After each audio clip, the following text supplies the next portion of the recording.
धार की ऐतिहासिक भोजशाला में मां बागवा देवी सरस्वती के जन्मोत्सव की तैयारी अंतिम चरण में है। भोजशाला परिसर और गर्भगृह को भगवा ध्वज, रंगोलियों और फूलों से सजाया गया है। सूर्योदय के साथ ही विधिवत पूजा अर्चना होगी। हवन और धार्मिक अनुष्ठान भी शुरू होंगे। सुरक्षा के मद्देनजर पुख्ता इंतजाम है। भोजशाला के भीतर और बाहर रैपिड एक्शन फोर्स पुलिस बल की तैनाती की गई है। कमिश्नर, आईजी, कलेक्टर और एसपी समेत वरिष्ठ अधिकारी सुरक्षा व्यवस्था में तैनात हैं, निगरानी कर रहे हैं।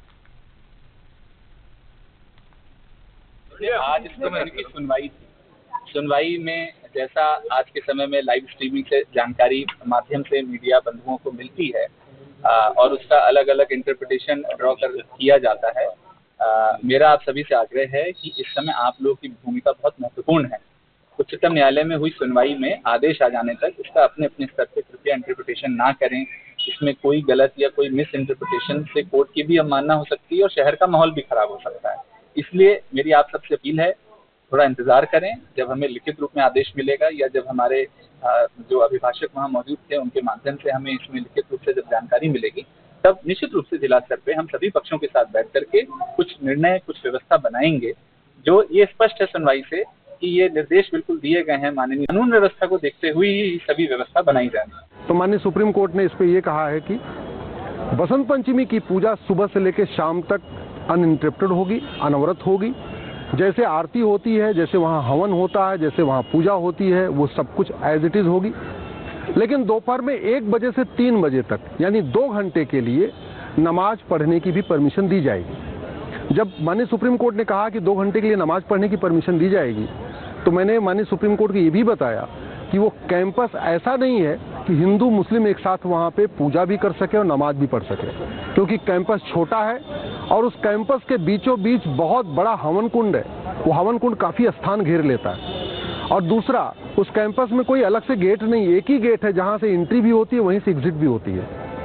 लेकिन मध्य प्रदेश की सरकार की तरफ से ये कहा गया कि वो अलग से व्यवस्था कर लेंगे, separate entry point, exit point बनाएंगे और 1 बजे से 3 बजे के लिए नमाज की भी व्यवस्था कर देंगे। वहाँ पे शांतिपूर्वक नमाज करवा सकते हैं। तो फिर माननीय सुप्रीम कोर्ट ने कहा कि ठीक है, पूजा सुबह से लेकर शाम तक अनवरत चलती रहेगी और 1 बजे से 3 बजे तक कुछ लोगों को वहाँ पे नमाज भी पढ़ने की परमिशन दी जाएगी।